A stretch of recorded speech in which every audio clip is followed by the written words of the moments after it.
I went on a trip alone to the Scottish Highlands.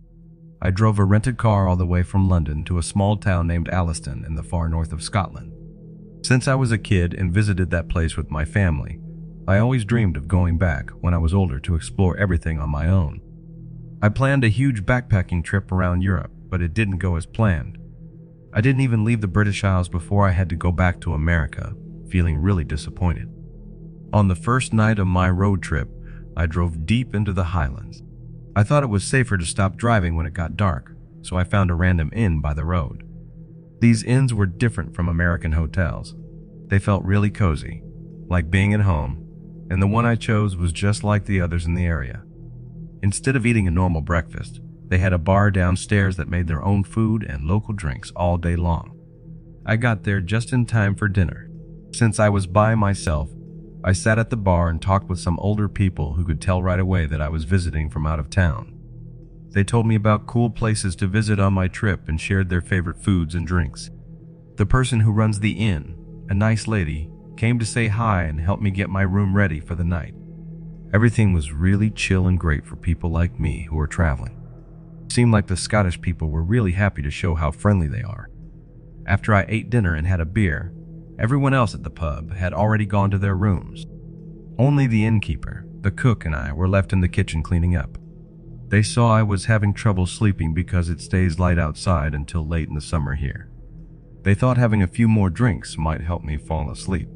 I agreed when they asked if I wanted some, and then they showed me a drink from Scotland that I'd never seen. I thought there would be more beer, but I didn't want to be impolite by refusing. After we had the strong drinks, they offered me water, but they didn't have any for themselves. That made me feel a little weak for needing it. I had a few drinks, about 3 or 4, and I made sure to drink a lot of water too, but then things started getting blurry in my memory. They kept giving me more alcohol, and I kept drinking it. Later, I said I was ready to go to bed, but when I stood up, I felt really strange. I was much more drunk than I wanted to be. I tried to talk, but my words were all mixed up. The innkeeper and the cook were around, and they mentioned helping me to my room. I wanted to go, but the cook stopped me from leaving. They helped me to the stairs, but I felt too weak to go up. Suddenly, I got pushed and fell down. I passed out.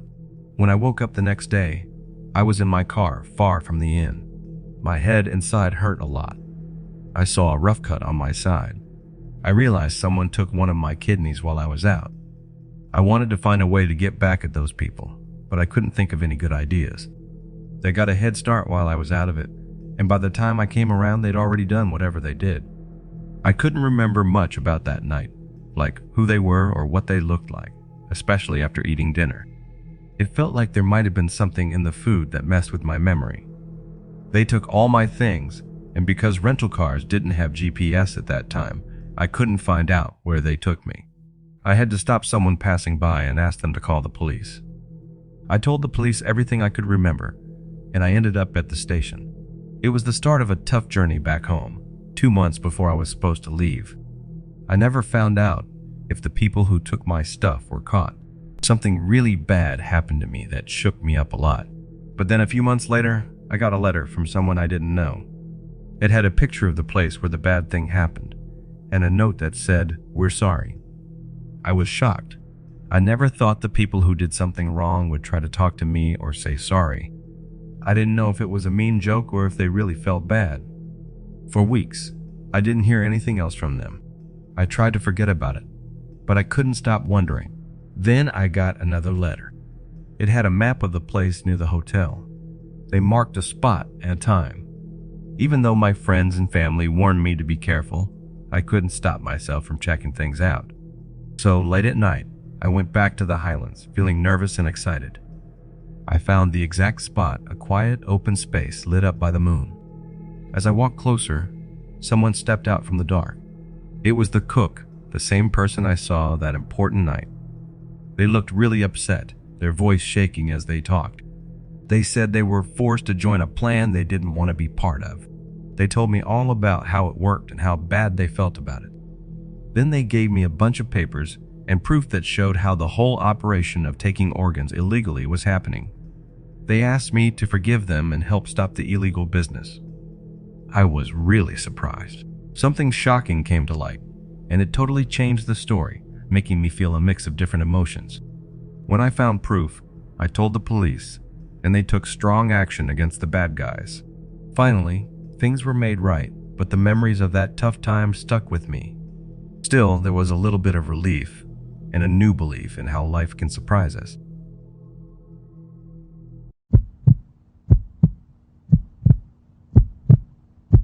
I work at a nice small hotel run by a family in our little town. We might not have all the fancy things like big hotels do, but we do pretty well. Since there aren't many choices nearby, most people choose to stay with us. During summer and winter, we're really busy and all our rooms are full. But in spring and fall, things get much quieter. Sometimes we're lucky if we have a few rooms booked during those seasons. Last spring, things were really quiet at work. I had my usual evening shift from 6 p.m. to 2 a.m. At around 11 p.m., a really tired-looking guy showed up with a huge suitcase. He seemed friendly, but totally exhausted, like he'd been traveling for ages. He wanted a room on the first floor at the end, which we don't always do, but because it was so quiet, I said, okay. He said thanks and walked down the hallway. I went back to sorting things at the desk, had lunch, and checked the news on my phone. After that, another man arrived. He didn't have any bags and wasn't very friendly. He asked for a room next to the first man, saying they were friends on a trip. Normally, groups come in together, but because I had already given a room to the first guy, I felt like I should do the same for this new guy. I didn't think there would be any issue, so I let another person stay in the room next to the first person. While I was busy at the desk eating my sandwich, the phone at the front desk started ringing. But it wasn't someone calling from outside. It was from one of our room numbers. When I answered, they hung up really fast. I only heard some noises like someone moving around before they ended the call. The weird part? It was from the room I'd assigned to the first person. A little while later, I heard a really loud bang coming from down the hallway. I went to see what happened, thinking maybe something fell or broke. But when I looked, there was nobody there. The noise was so loud that I thought it must have been something important. I tried calling the room again, but they didn't answer the call.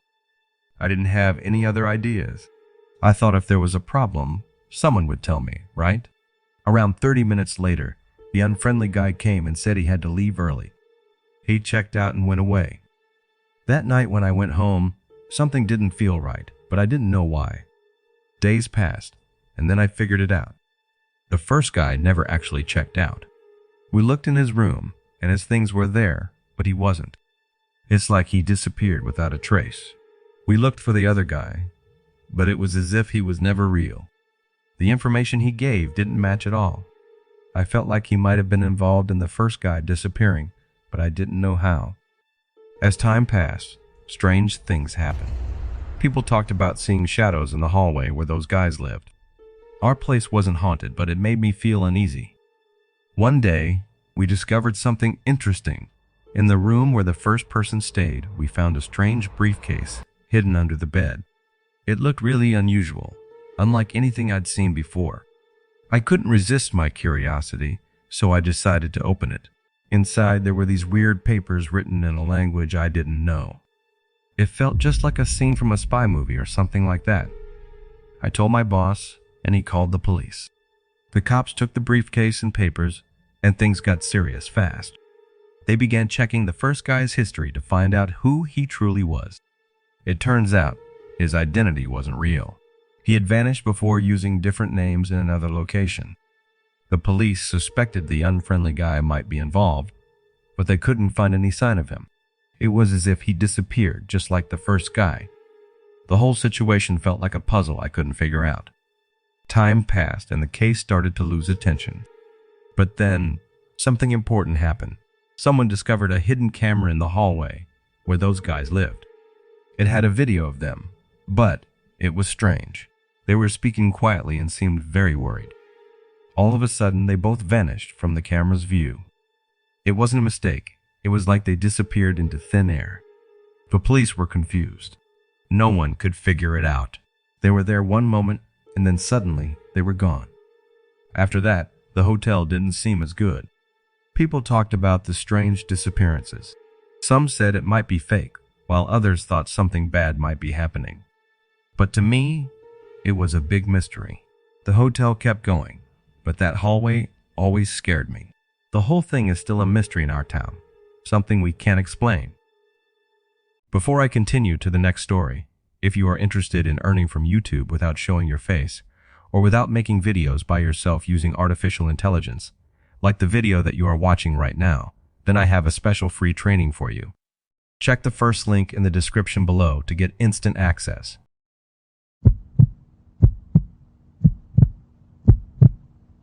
When I was about 12 or 13 years old, I was at a big hotel with my family.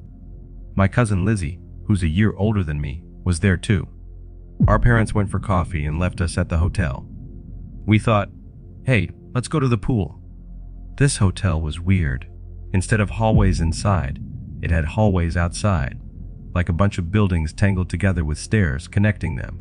So, we messaged our parents, changed into our swimsuits, and went downstairs for some fun.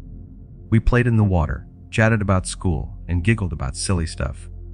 Later, I tried to crack a joke about the night, and someone laughed. I glanced around and felt awkward because I accidentally drifted closer to a guy who looked like he was in his 20s. I giggled nervously and quickly swam back to Lizzie. She teased me about it and said not to pay attention to him. She believed that's how you handle guys. I trusted her because she seemed to understand these kinds of situations. While we were talking, I saw a guy sitting by the pool. Lizzie splashed me as a joke and told me to not pay attention to him. We decided to go back to our room because we didn't want Lizzie's mom to get upset. Lizzie's mom could be pretty scary when she was angry. Lizzie agreed it was a smart move, so we went back to our room, but the guy was still sitting there. As I went upstairs, I noticed he was following us. I quietly told Lizzie, and she said we should go to a different floor and then come back to our rooms. It felt like a scene from a mystery story. We thought we got away from him, but when we heard someone walking close by, we got really scared and ran to our room, super frightened. We were really scared inside. We wanted to call our parents, but they didn't answer the phone. We sat on the bed, hugging each other, trying to believe everything was okay. Then we thought it would be fun to get some snacks from the car. We thought it was safe, but as we walked, the guy showed up again and called out to us. Lizzie quickly pulled me into the car, and we locked ourselves in the back seats, hoping he wouldn't see us. Someone tapped on the window, and we got really scared, hardly even breathing. Lizzie tried calling our parents again, but they didn't pick up. We were too afraid to call 911 because we thought it was only for big emergencies like fires or really bad stuff. Later, we rushed back to our hotel room, crying and making sure to lock the door. When our parents came back, they hugged us and said we were safe. But maybe they wanted to believe it even more than we did. We saw that man a few more times by the pool. When we left, he said something weird to me as he waved goodbye. I didn't tell my parents because I didn't think it was important. But now, thinking back, I realize how strange he was, and I'm happy I never saw him again. What I didn't say earlier was the surprising part. Years later, when I found an old photo album, I noticed something strange. In the hotel pictures, there was a photo of a man who looked a lot like the guy who followed us. I got really curious and wanted to know more.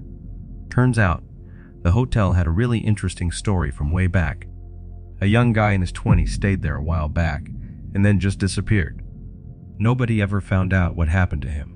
The person in the picture looked just like the guy following us, who was supposed to be missing.